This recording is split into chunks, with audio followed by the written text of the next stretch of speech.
Bonjour et bienvenue sur gutopia.com.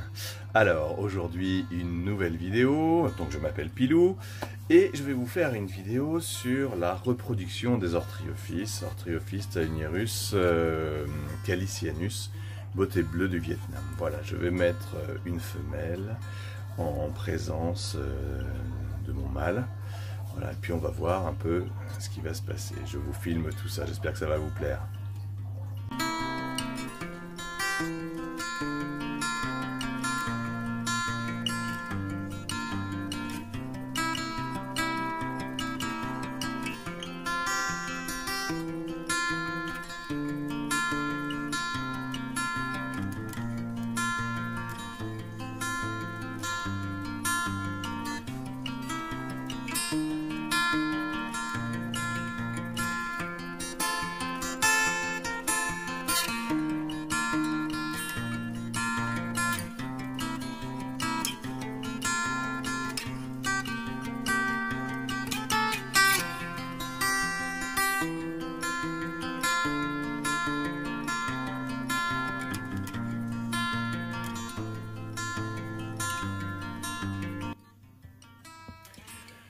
Oui, donc j'ai mis les deux Orthriophyes taenierus calicianus, les deux beautés bleues du Vietnam, voilà, je les ai mis ensemble, donc on les voit, bon, elles n'ont pas l'air très attirées l'une par l'autre parce qu'elles ne vibrent pas comme on peut le voir, comme on va pouvoir le voir sur la vidéo avec les Panthérophyes qui est juste après. Donc bon, c'est pas sûr qu'il y ait un lock. On verra. On la voit évoluer là, donc je les ai laissés 24 heures. J'ai retiré la femelle et puis j'ai remis encore 24 heures, mais j'ai rien vu de particulier. Le mâle avait plus tendance à se sauver plutôt qu'autre chose. Pourtant j'ai mis la femelle chez le mâle. Bon, on verra ce qui se passe. On va le savoir assez rapidement. Et puis j'ai mis également les serpents des blés ensemble, vous allez voir après sur la vidéo. Là par contre on voit tout de suite, vous allez voir, on voit tout de suite que ça vibre, qu'il y a des choses qui se passent, même si le petit mâle est très jeune encore, il est de 2018. Bon, alors j'ai pas vu de lock non plus, je les ai laissés tranquilles, mais bon, la femelle a l'air quand même d'être prise, j'ai l'impression qu'elle est ondulée. Donc quand on voit des petites bosses comme ça peut être le signe que voilà, qu'il y a des œufs. Bon, on verra. La mue de ponte, si c'est une mue de ponte, va arriver dans pas très longtemps, maintenant dans 3 semaines. Donc on va attendre patiemment pour voir si c'est vraiment s'il y a eu un lock ou pas. Voilà. Alors bon, j'espère que cette vidéo vous plaît. Alors pendant que je suis en train de me filmer, j'ai en même temps passé mon entretien de certificat de capacité. Voilà, enfin. Bon, on va voir si ça s'est bien passé. J'attends les résultats. Il y avait du monde, il y avait une bonne quinzaine de personnes qui étaient là à me poser des questions. Alors ce qui est marrant, c'est que il y a plein de gens différents. Il y avait le président de la Société herpétologique d'Indre-et-Loire, je crois, qui était là. Et puis de l'autre côté, il y avait le conseiller départemental de là où je vis, qui a posé plein de questions. C'était super intéressant, parce que voilà, ça l'interrogeait, tout ça. Donc il a posé plein de questions. C'était super. Bon, il y avait aussi, je crois, la directrice de la DPP. Il y avait la personne qui s'occupe des dossiers avec qui j'étais en contact, M. Lopez, qui était là aussi, qui a présenté mon dossier. Puis ensuite, voilà, ils m'ont posé plein de questions, mais complètement différentes. Quasiment pas sur mon dossier. Je sais que j'avais révisé toutes les lois pour les connaître bien par cœur. Ma femme m'avait fait réviser tout ça. Je connaissais ça sur le bout des doigts, mais ça a servi à rien. En réalité, c'était des questions qui étaient très très générales, d'ordre général, des questions très précises. Alors il y avait le référent terrariophilie qui était présent, donc qui appuyait des choses, qui posait des questions, mais Mais c'était beaucoup des questions très très générales. Est-ce que mes voisins savaient que je détenais des serpents et des lézards? Est-ce qu'ils étaient venus? Attention à la sécurité. Le président de la société herpétologique, lui, s'intéressait surtout de savoir si je détenais les espèces envahissantes que je demandais, comme les Chrysémis picta, comme les cistules d'Europe, Hemmis orbicularis. Bon, Hemmis orbicularis, de toute façon, faut pas que j'y compte, je l'avais mis parce que c'est un peu ma Madeleine de Proust, comme je l'ai dit. C'est la tortue que j'ai toujours connue quand j'usais mes fonds de culotte dans la Brème, le pays des mille étangs, pour l'Indre. J'y ai passé un bon bout de temps, donc c'est un petit peu ma tortue fétiche que j'ai beaucoup détenue, que j'ai beaucoup maintenue à la maison avant qu'elle soit protégée. Et donc voilà, donc il y a eu plein de choses diverses et variées, des questions qui m'ont été posées, mais très peu en réalité sur mon dossier de capacité. Oui, on t'a vu ma chipie, oui. Très peu sur mon dossier de capacité en réalité, parce que déjà il a été présenté par Monsieur Lopez, et puis du coup les gens se posaient des questions. Ah si, quand même sur la maintenance. Comment je maintenais mes animaux, s'ils n'étaient pas trop serrés, voilà, c'est des questions vraiment très très générales.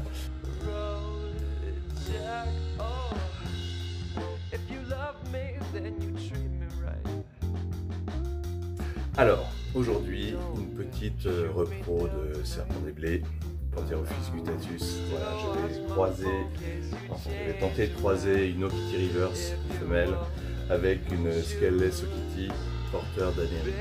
Comme ça va me donner des porteurs de Scaleless et puis des Octity. Voilà, je vous montre ça tout de suite. J'espère que ça va vous plaire. Et puis surtout, n'oubliez pas l'abonnement, la cloche, le pouce bleu.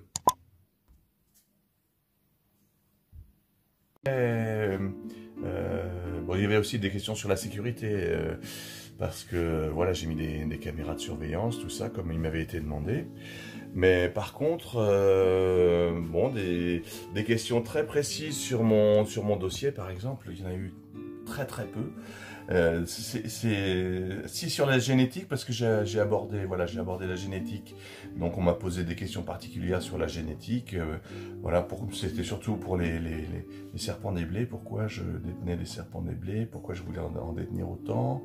Voilà, donc j'ai expliqué que c'était pour travailler sur la génétique parce que ça m'intéressait. Mais le dossier en réalité, ça n'a pas servi de support à des questions.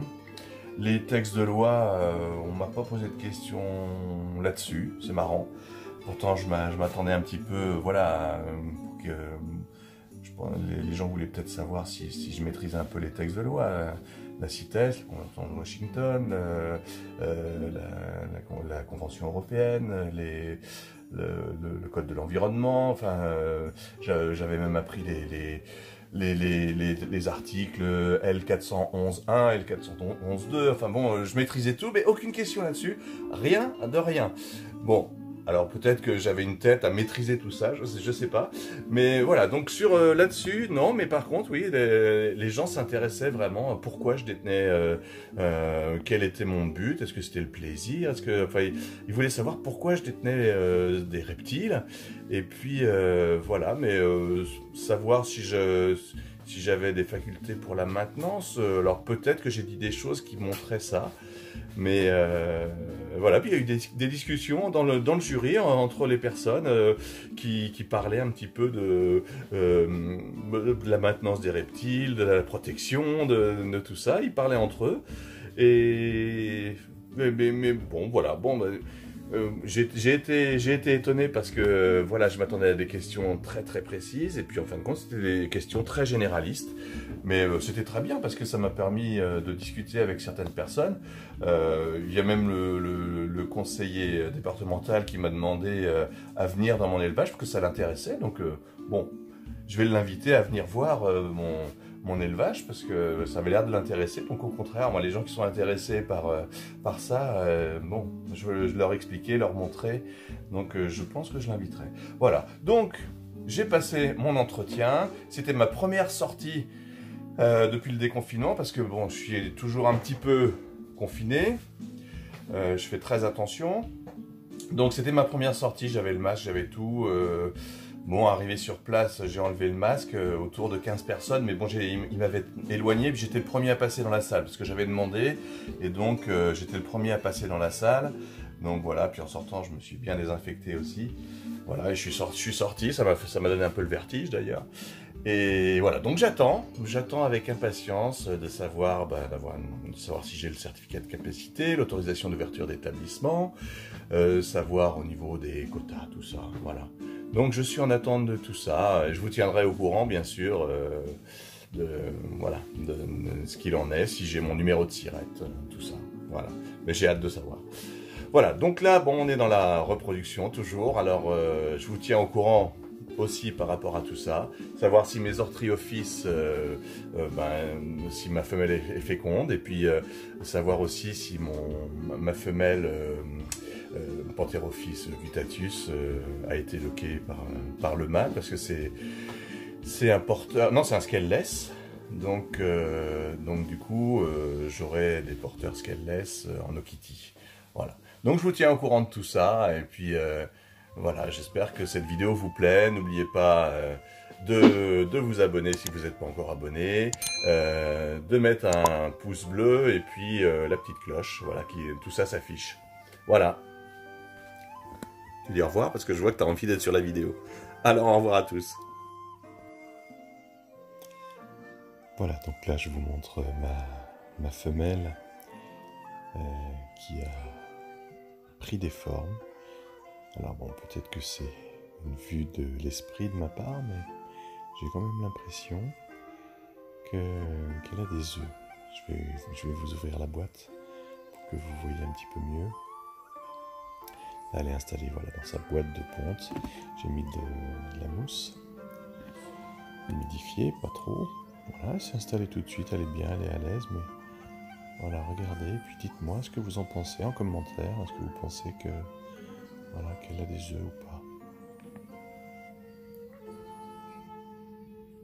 Bon voilà, je suis en plein nourrissage là, alors je me suis dit que j'allais filmer en même temps pour vous montrer un peu. Alors, hop, donc en même temps, je vérifie que tout soit propre. Voilà, ça me permet d'enlever, hop là, voilà, les petites saletés, une semaine sur l'autre. C'est pas grand chose à faire, voilà, et comme ça, c'est fait, c'est propre. Allez, une petite souris.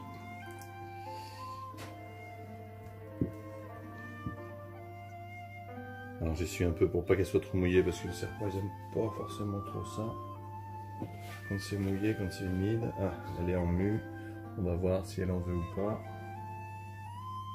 C'est pas sûr. On vérifiera tout à l'heure. Au suivant, notre anérie. Alors, hop.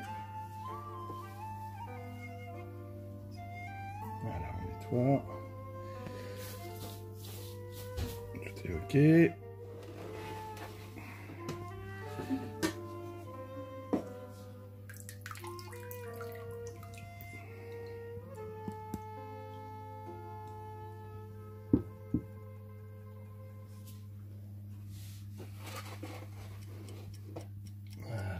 Allez, qu'est-ce que t'en dis ma cocotte, toi?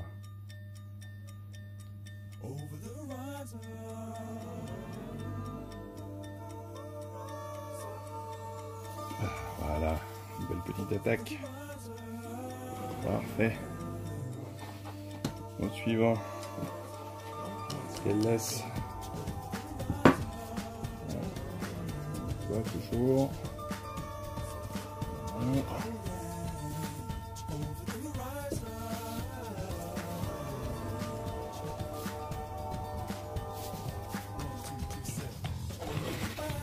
Et on leur donne une petite souris. Voilà.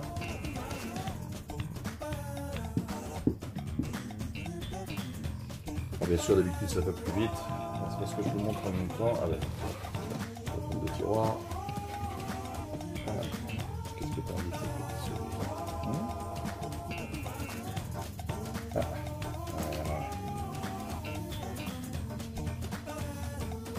Belle contraction.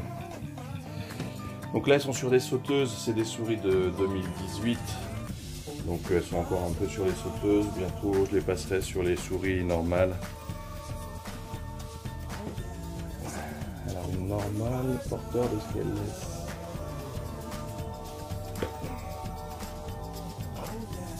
C'est très clair. Hop. Voilà. Une souris.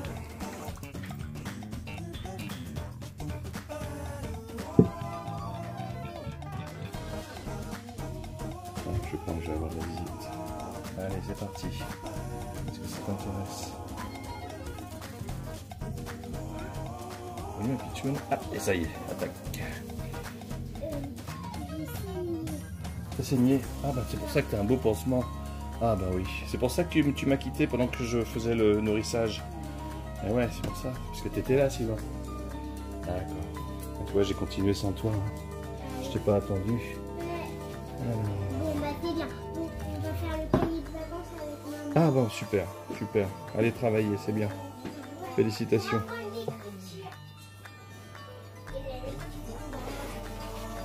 D'accord. Donc ça c'est une belle Okitty. Les Okitty, elles ont toujours des couleurs un petit peu particulières. Alors, hop là, là voilà. Alors toi, je pense que... Voilà.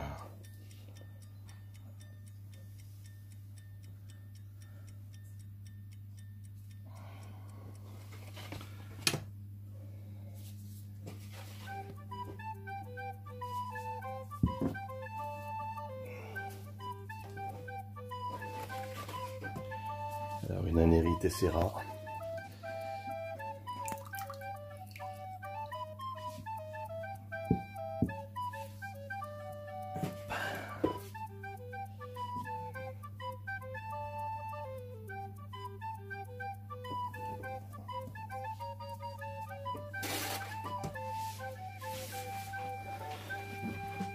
Une Anérie normale.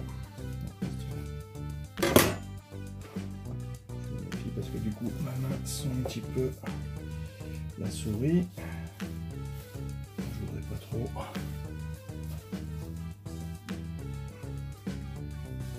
Voilà.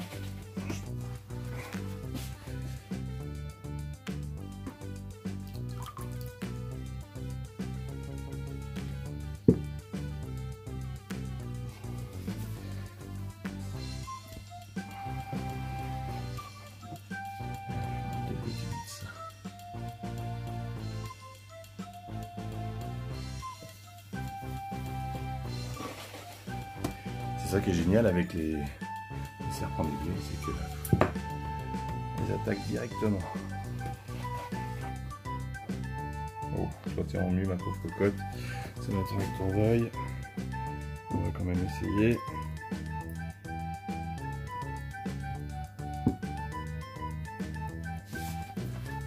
Ouais, que ça dépend quelquefois. Elles peuvent en vouloir quand même.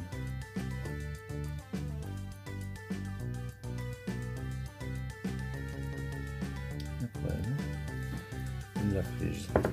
Je sais pas trop si elle va la manger, mais en tout cas elle l'a prise. Non, mais non. On verra plus tard. On regardera tout à l'heure. Et puis là, une Tessera Anérie.